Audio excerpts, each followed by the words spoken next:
ये वीडियो बंद कर दीजिए अगर आप सीयूईटी के लिए सीरियस नहीं है तो, क्योंकि इस वीडियो में मैं ऐसा कुछ बताने वाला हूं जो आपको किसी चैनल पे नहीं मिलेगा। आपको बहुत सारी बातें सुनने को मिलेगी, बट ये नहीं आपको एग्जैक्टली बताया जाएगा कि आपको पढ़ना कैसे है। चाहे आप बीए की तैयारी कर रहे हैं, चाहे बीएससी की, चाहे बीकॉम की, चाहे बीएलएलबी की।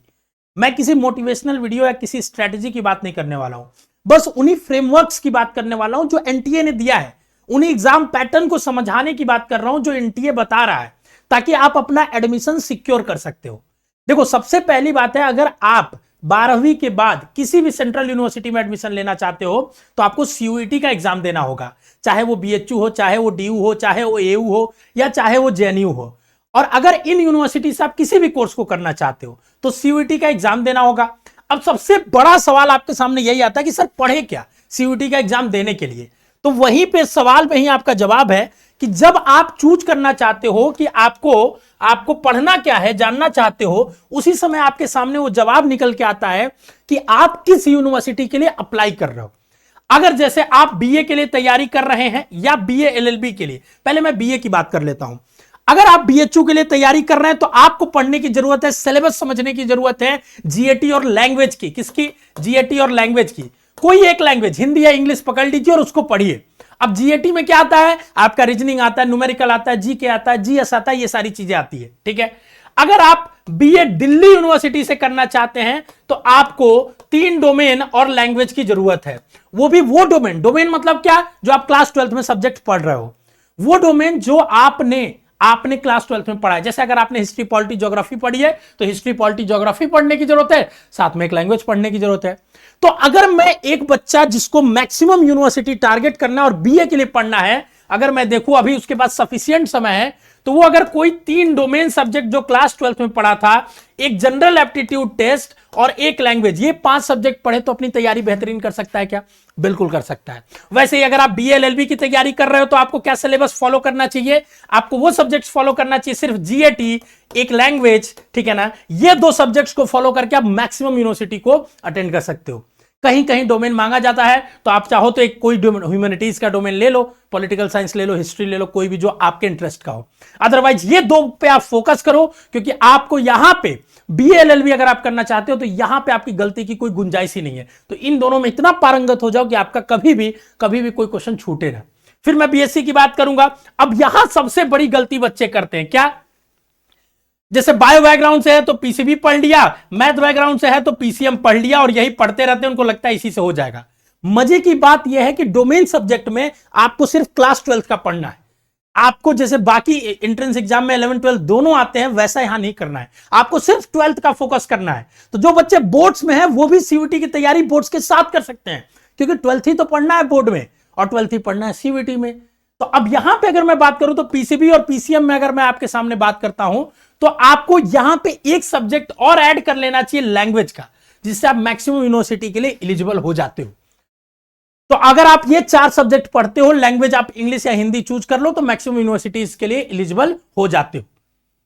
कहीं कहीं 3 ही मांगेगा, कहीं 4 मांगेगा तो हो गया, कहीं 2 ही मांगेगा, कहीं 1 ही मांगेगा, तो आप मैक्सिमम के लिए एलिजिबल हो जाओगे। अब अगर आपके पास समय बचता है तो साइंस वाले बच्चे जीएटी को भी पढ़ सकते हैं, क्योंकि उनको उससे क्या होगा, उनके पास एक अलग स्पेक्ट्रम खुलेगा और अलग वो बीटेक जैसे कोर्सेस में अलग अलग जगह वो सब पढ़ सकते हैं और अलग अलग चीजों को समझ सकते हैं। ठीक है। अब उसके बाद बच गए बीकॉम के बच्चे। बीकॉम के बच्चों को भी मेरा यही सलाह रहेगा कि आप जीएटी जरूर पढ़िए, क्योंकि ये बहुत निर्णायक होता है। अकाउंट्स, बीएसटी सब पढ़ते हैं, यही कोई नहीं पढ़ता है, जिसकी वजह से मात खा जाता है। बीए और बीएलएलबी और बीकॉम के बच्चे अगर जीएटी को छोड़ रहे हो, जो कि नया सब्जेक्ट है आपके लिए, तो आप बहुत बुरी तरीके से मात खाने वाले हो और हो सकता हो कि आपका एडमिशन ना हो। वैसे ही साइंस का बच्चा अगर लैंग्वेज नहीं पढ़ रहा है, लैंग्वेज बस पासिंग मांगता है आपके लिए ड्यू में, लेकिन कई बच्चे वो भी नहीं ला पाते क्योंकि उन्होंने पढ़ा ही नहीं है, कॉम्प्रिहेंशन पढ़ा ही नहीं है। तो इसमें समय भी ज्यादा नहीं देना, तो आपको लैंग्वेज पढ़ना ही पढ़ना है, निर्णायक आपके लिए साबित होने वाला है। और यहां पे आप 2 या 3 डोमेन चूज कर लीजिए जो भी क्लास 12th में पढ़ा था, और एक लैंग्वेज ले लीजिए। तो पहला आपके दिमाग में सिलेबस क्लियर हो गया कि हमको पढ़ना क्या है, जैसे जिस कोर्स की, और फिर उसके अकॉर्डिंग आपने सब्जेक्ट लिस्ट बना लिया। सिलेबस मैंने बता ही दिया कि क्लास 12th की चीज पढ़नी है, कुछ नहीं पढ़नी है। हम लोग पढ़ा रहे हैं ना, हम लोग आपको पढ़ा रहे हैं। हम लोग क्या कर रहे हैं, आपको पढ़ा रहे हैं यहाँ पे अपने जो भी कोर्सेस, क्लासेस हमारे यहाँ जो पेड कोर्सेस चलते हैं बेसिक शिक्षा ऐप के ऊपर, और उसमें यही सारी चीजें हम पढ़ाते हैं डिटेल में। और इसी सब को पढ़ के बच्चा डीयू में, बीएचयू में, जेएनयू में सेलेक्ट हुआ है। पिछले जब से 2022 से सीयूटी हो रहा है तब से, और उससे पहले बीएचयू एंट्रेंस में बच्चा सेलेक्ट होता था। तो आप आंख मूंद कर हम पे भरोसा कर सकते हो, दिए गए नंबर पे कॉल करके कोर्स ज्वाइन कर लीजिए और अपनी तैयारी आज से ही चालू करिए, नहीं तो आपको बहुत लेट हो जाएगा।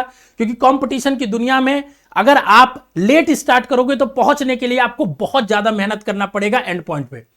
तो ये अपने दिमाग में लेके चलना, जितना अर्ली स्टार्ट करेंगे हमारे लिए एडवांटेज उतना अर्ली होगा। अगर अभी तक नहीं किया तो भी घबराना नहीं है, आप जुड़ के अभी से भी तैयारी कर सकते हो। फिर बात रही एलिजिबिलिटी की, तो मैंने बता दिया उसमें एक बात का ध्यान रखना है कि वही सब्जेक्ट्स पढ़ना जो क्लास 12th में है, तो थोड़ी एलिजिबिलिटी आपकी मैक्सिमम जगह बढ़ जाती है। और जो बच्चे अभी क्लास 12th में है वही एलिजिबल है, 11th वाले अभी नहीं एलिजिबल है, आगे चल के हो सकता है कुछ चेंजेस किया जाए तो उसके बेसिस पे एलिजिबल हो जाए। और 12th आप पास होने चाहिए जब आपका रिजल्ट आएगा सीयूटी का, मतलब अभी तो आप अपेयरिंग है, ठीक है, लेकिन आपका जब रिजल्ट आए तो आप पास हो जाने चाहिए, तभी आपका एडमिशन होगा। अगर ये चीजें आप बस फ्रेमवर्क हम नहीं बताने वाले, ये एनटीए ने बता रखा है, इसको आप अच्छे से समझ गए तो आपके सामने एक रोड मैप बन गया कि इतने सब्जेक्ट्स पढ़ने हैं, हर सब्जेक्ट का ये सिलेबस है, हमारे पास इतने दिन हैं, अब इसको हमको कैसे करना है। हर सब्जेक्ट का हम स्टडी प्लानर प्रोवाइड कर देते हैं। आप दिए गए नंबर पे अभी हमारे मैसेज व्हाट्सएप कर दीजिए, आपको फ्री में स्टडी प्लानर दे देंगे, पूरा प्लानर दे देंगे कि किस चैप्टर को कितने लेक्चर में पढ़ना है, किस सब्जेक्ट को कितना पढ़ना है, फिर आपको एक एक चीज समझ में आ जाएगा। तो ये पूरी तरीके से आपके सामने एक पूरा प्लान मैंने रख दिया है कि कैसे आपको प्रिपेयर करना है। अगर आपको अच्छा लगा है तो लाइक करिएगा वीडियो को, चैनल को सब्सक्राइब करिएगा, और अगर मन में कोई डाउट है तो जरूर कमेंट करिएगा। नेक्स्ट मैं अलग अलग यूनिवर्सिटीज के सब्जेक्ट कॉम्बिनेशन और उनकी तैयारी के बारे में बात करने वाला हूं। कौन सी यूनिवर्सिटी सबसे पहले करूं, कमेंट बॉक्स में जरूर बताइएगा। All the best, love you बच्चों।